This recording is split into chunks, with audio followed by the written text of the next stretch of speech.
have what is really an important conversation for the future of our city.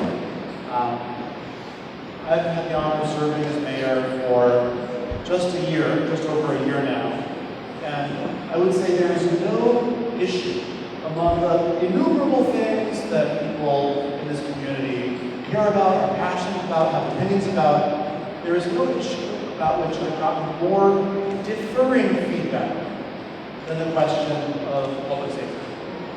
The question of what the right way to police is, what the right way to achieve equity and racial justice through the way that we provide for public safety. The right way to provide more public safety in a community with, frankly, rising concern about public safety. There's an incredible collision of different critical priorities around this issue, and I feel there's a lot of communication about all of them, often communication from people who, I think, see one another's concerns as incompatible. And part of why I'm really excited about what we're going to be doing this evening is it's an opportunity to have structured, moderated conversations to try to find through this forest of different concerns a way forward that hopefully enable us to find some agreement about what we as a community are looking for in filling the role of police chief. As many of you know, we have had a series of 2 interim police chiefs now for almost a year. And the decision of who to put in as a non-interim long-term police chief is one that will be critical in picking that next most important person besides the elected officials in setting the course for our policies and procedures, and approach and philosophy and style around public safety. So again, this conversation is really critical. I am not, it's not my habit to, trying to think of the polite way of saying this, BS, I guess, the polite way of saying it. So it's not, escape my notice, there's not a ton of people in this room. That's just a fact of arithmetic, which used to be one of my skills. What I'm pleased to say, though, is that this is part of a long series of engagements, a series of conversations that the city has already initiated. A survey that's out to the whole community, and I would urge you to recommend to your neighbors and friends and family and colleagues to fill out the survey. There's 2 more engagements occurring with affinity groups just next week that I think are going to be critical in ensuring that our communities of color's voice is centered in mechanism by which we determine what we're looking for in the next police chief. So I would say to those of you who are here, thank you, and also make sure that you spread the word to those who are not in the room right now that their opinion is not only welcome, but desired, requested, sought after. And we're going to do whatever it takes to ensure that we have enough different tools and engagements to gather those opinions. Before we get started, I want to do a few quick introductions. First of all, I want to thank Interim City Manager Kelly Gandersky for being here as part of this conversation. She's obviously the hiring authority for this decision, but more importantly, the CEO of our organization wanted someone who's really excited to hear input in this conversation. Our Interim Police Chief, Richard Eddington, is here as well, just to listen, to be a fly on the wall. He's not going to be the next long-term police chief. I think he likes his grandchildren far too much for that. But he's going to be Interim Police Chief for a while longer, and it's important for him as well to hear these community priorities. And I appreciate your interest in being here to be a part of this conversation and hear this conversation. I want to thank also our team, Lucas Tatara and Allison Leipziger, who are integral in making sure this event was pulled off successfully. And finally, I want to call up to the mic those who really have been the key facilitators in ensuring that we're doing this engagement properly, comprehensively, sensitively, inclusively. That's the firm Envisioning Equity that's been a key partner in this work. And so I asked to join us, Patricia, Cara, and Rachel. Thank you very much for all you do, and thank you for your role this evening. Thank you very much, Mayor. And thank you everyone who has made the time to join us this evening. And folks who know me, I know my voice can be a little soft at times. So we are here on behalf of Envisioning Equity. We are very excited to continue to partner with the City of Evanston and congratulate them for their vision to be inclusive in the very important decision process. And in doing so, today we have a couple of activities for you. A little bit about what we will be doing today.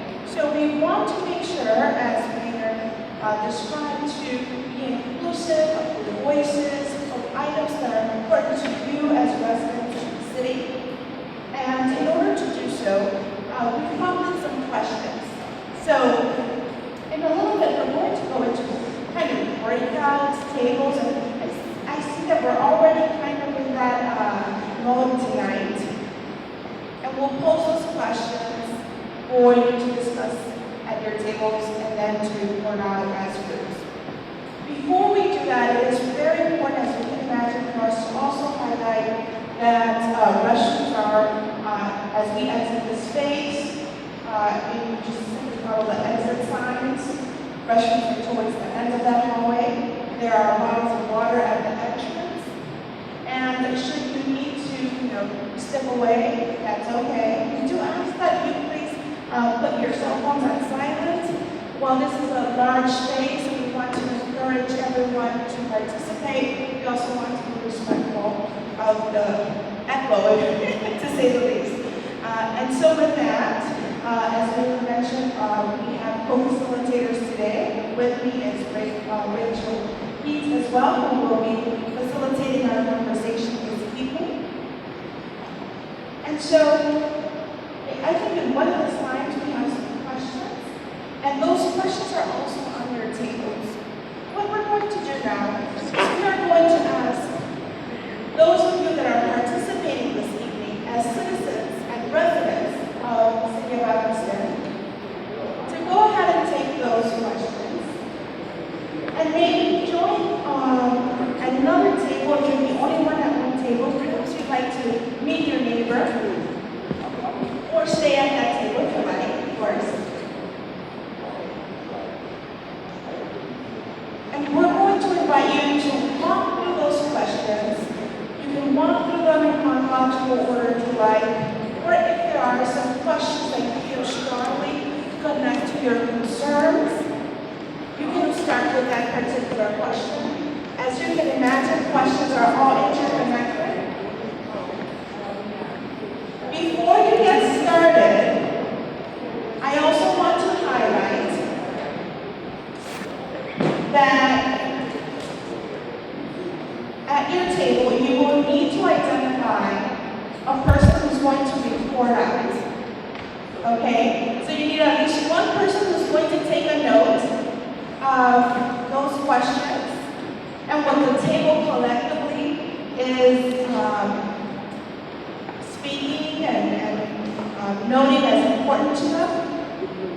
Now, if you are like Patricia and you love to talk, I encourage you to invite others at your table to share that space with you.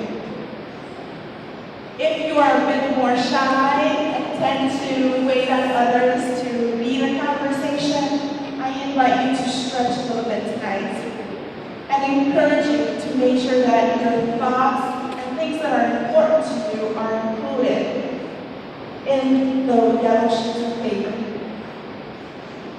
So with that, I also want to share that should anyone in need of assistance in a different language, let us know, and we'll look into providing that service for you as well. Tonight, yo hablo español, si alguien necesita alguna traducción estaría quebrado. So someone need of translation in Spanish, definitely here to assist. So also want to highlight that we have here, thank you Rachel for reminding us, the city is taking advantage of your attentiveness and would like to further also take a note of additional questions they have. So at your table, everyone has a handout with a virtual survey. We invite you to fill that out before you leave. And if you prefer to do it with pen and paper, we also have paper copies of the survey for you to use. Yes?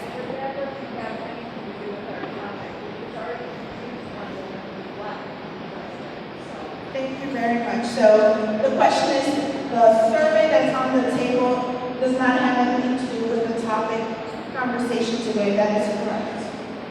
So the survey is in addition to the conversation that we're having. Okay, so I know folks are anxious to get started. I also want to remind folks here that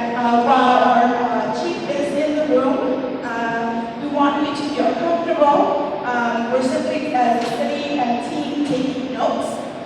So we encourage you to be honest and make sure that your voice is included in those pads. Did I miss anything, Rachel? Anything you'd like to add? I don't think so. Yeah, and my name's Rachel, pronouns are she, her, but if you have any questions or there's questions about the structure, there is no structure, but just let us know if there's anything to work with. And we're going to give you about 40 minutes for this conversation, and I'll let you know when we're at 10 and 5 and when we're about to wrap up, and then we'll do the report out after, as was mentioned before. Thank you. So don't forget, at least have one person who's going to report out for you, and maybe that person can also take notes, or you can invite someone else to take notes. So we'll gauge and see. Maybe we need the 40 minutes, but perhaps we need a little less than that. That's okay. So we'll touch base when it's 20 minutes in. Thank you. I'm very excited to learn that our different tables are needing more time to engage and to go through the questions or gather those thoughts and ideas together. So we will give another 20 minutes. Okay? And what I'll do is I'll give you a 5-minute reminder about that. Okay? Thank you.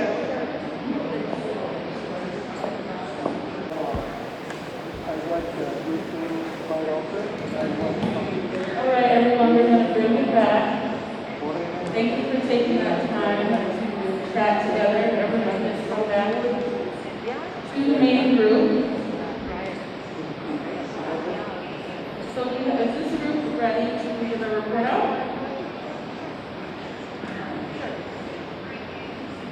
We're going to mic here. I don't know what you're going to see.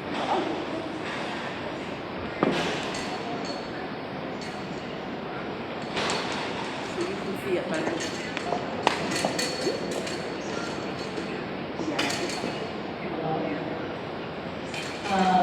So our group, in terms of skills, we were interested in the person listening and responding to resident concerns first. And this person also having an actual open door policy, not just saying they have an open door policy, but what does that actually look like to the residents? Responsiveness, getting answers to emails that are sent to the police chief in a timely manner. And somebody who has a sense of service to the residents. And actually getting into the neighborhoods, and that means all the neighborhoods, and really having a better understanding of building relationships with the people of the community.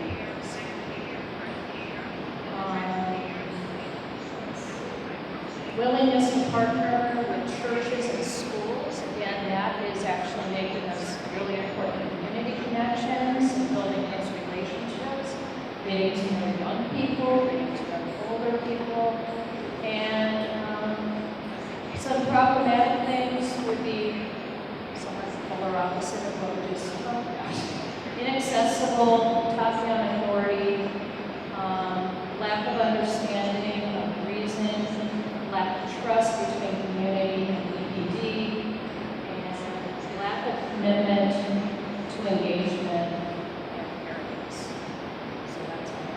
Thank you so much. So I'm hearing the importance of a public servant who acknowledges and that's okay, I can maybe paraphrase as you're changing a sheet there. Someone who is opening the door of communication and building relationships with all the different segments of the community is a little bit of what I heard. All right, so number 3, the background experience. Experience with actually changing culture, where racial issues and mistrust exist. So not someone who just says that that's what they're about, but what's their track record of doing that. And I think it should be emphasized that at this point in time, in cities around this country, there should be some of that that's available to us. And we should be really promoting and pushing for that from the person of color. A person of color, Spanish speaker,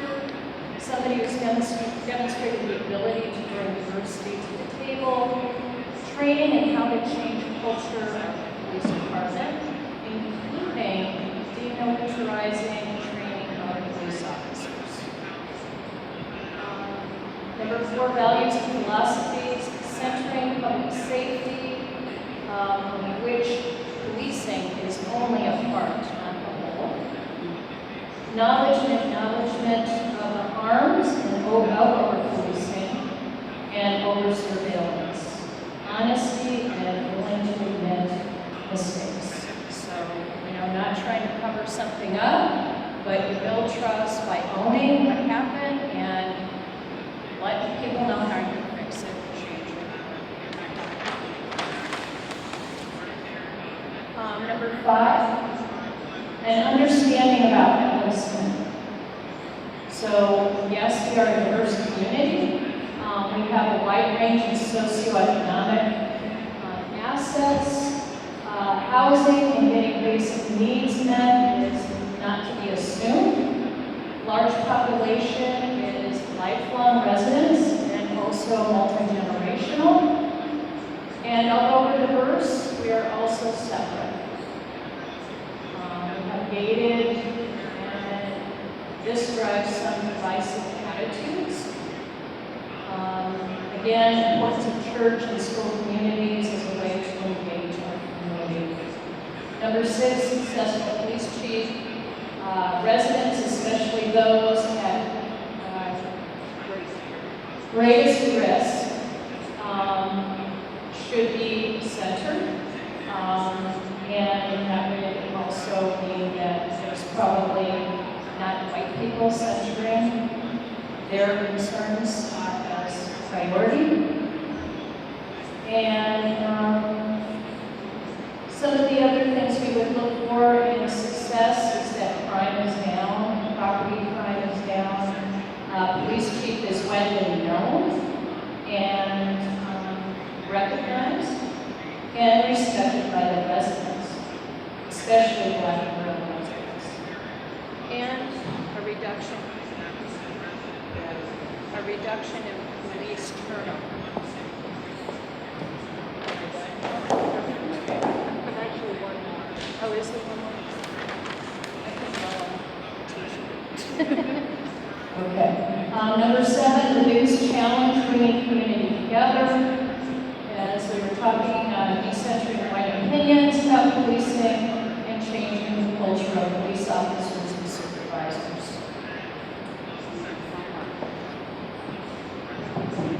Right, I think it's working. Thank you so very much. Those were very thorough concerns, recommendations. It sounds like, and I know I can't do justice to all of that was included, but it sounds like it's very important for the person in this row to understand the diversity within diversity and the challenges that we have, at least racial ethnic challenges that we have at the national, but also those items that are reflected in Evanston, and helping us be one community. And a result of that would be a person that is well known and respected in the community. So I know we'll definitely take all of those sheets and put them into the report as well. Thank you very much. Any additional items to note here? Okay, thank you. Thank you very much. We'll go to our next group over here.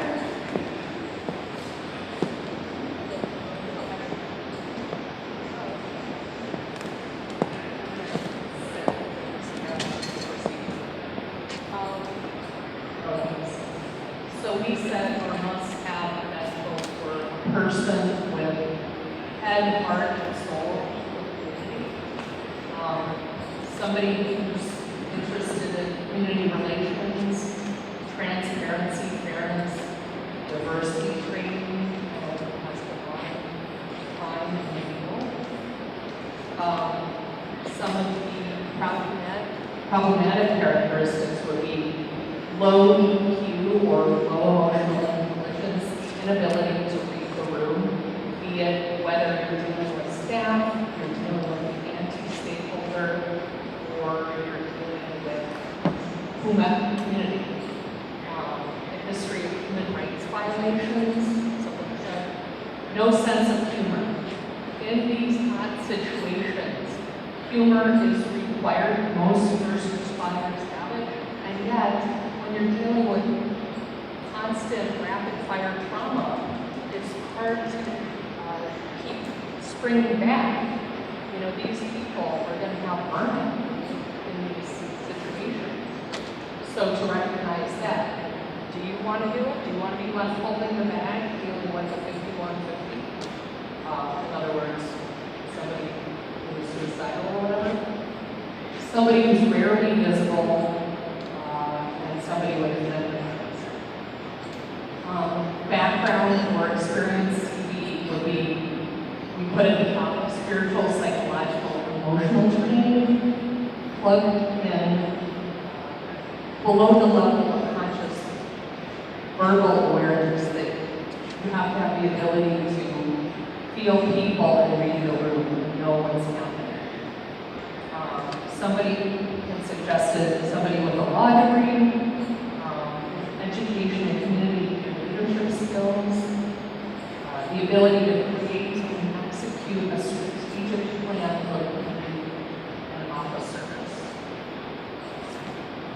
Trends, somebody who's looking for patterns. We had recently heart palpitating moments with arson, murder, nooses, and like just tracking this. Watch these murder shows and you see, okay, who did this, whatever.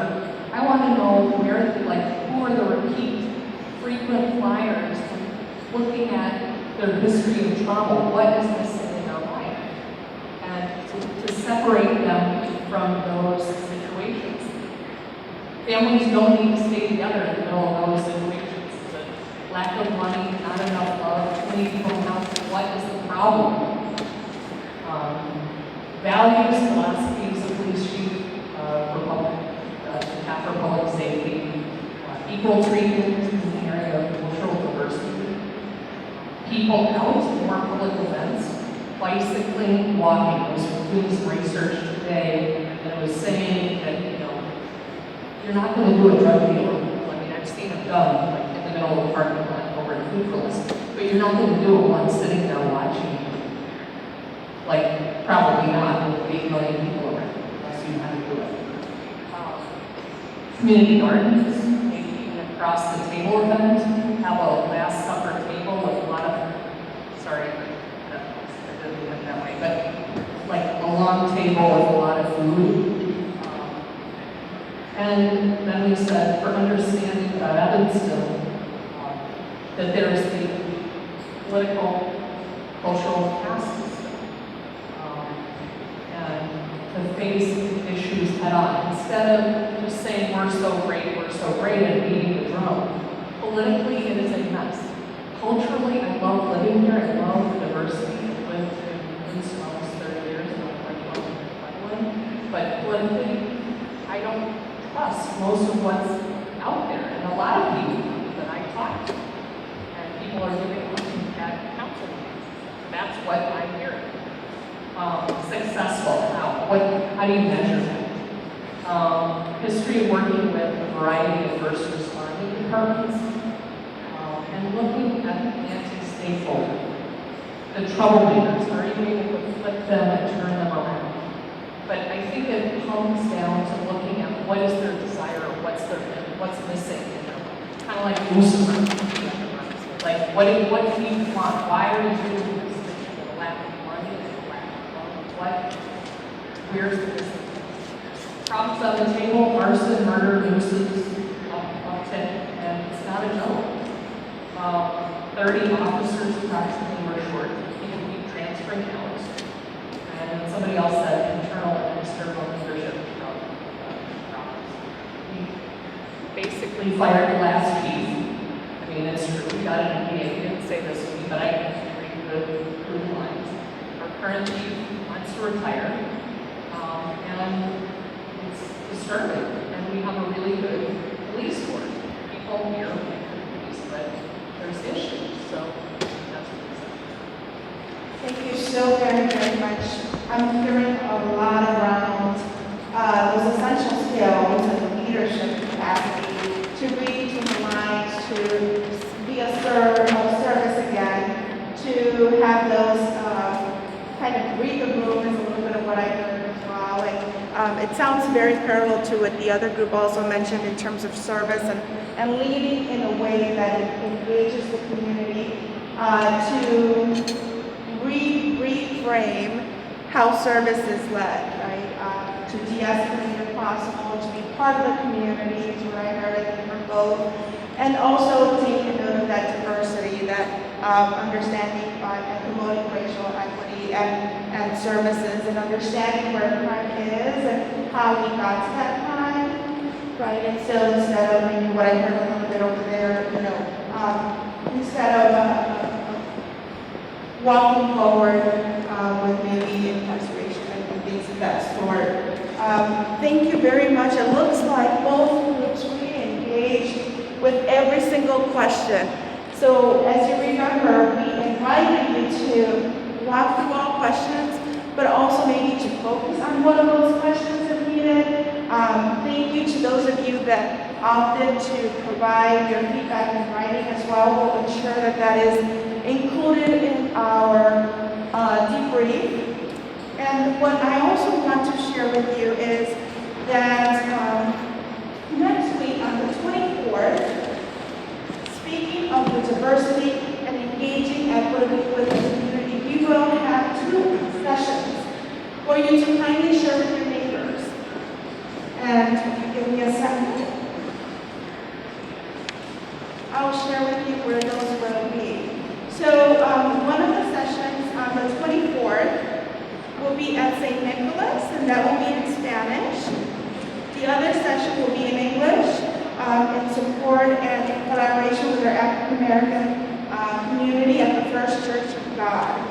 Those sessions will start at 6:30, so we invite you to promote that with your neighbors and your family members as an opportunity for them to also express their thoughts, their concerns. The same questions will be posed there as well. So of course we do welcome you to share a little bit of your experience here tonight. With that, I do know that the city is taking notes. They've been listening and they were committed to, sitting down and pondering as they were listening to some of this and allowing the space to be around your thoughts. So with that, I do want to pass the microphone over to our mayor for some closing remarks or anything else you would like to share with me this evening. Well, thank you very much. I'll be extremely quick. I just want to thank people for coming, for engaging in such an authentic and real way. These comments are important. We are here. We are listening. We will take them seriously. And I just want to put in one more plug to spread the word to others, to invite them to participate in all the different mechanisms by which we're going to be gathering feedback, whether it's those engagements next week on the 24th, or the survey, or any other forum or discussion they want to have. We know both the importance of this decision and also that we cannot get it right without true collaborative discussion. So thank you for being a part of that. Thank you, Lucy Kennedy, for all you're doing. We look forward to a conversation and to a partnership that will allow us to deliver the outcome that our community both demands and deserves. Thank you very much.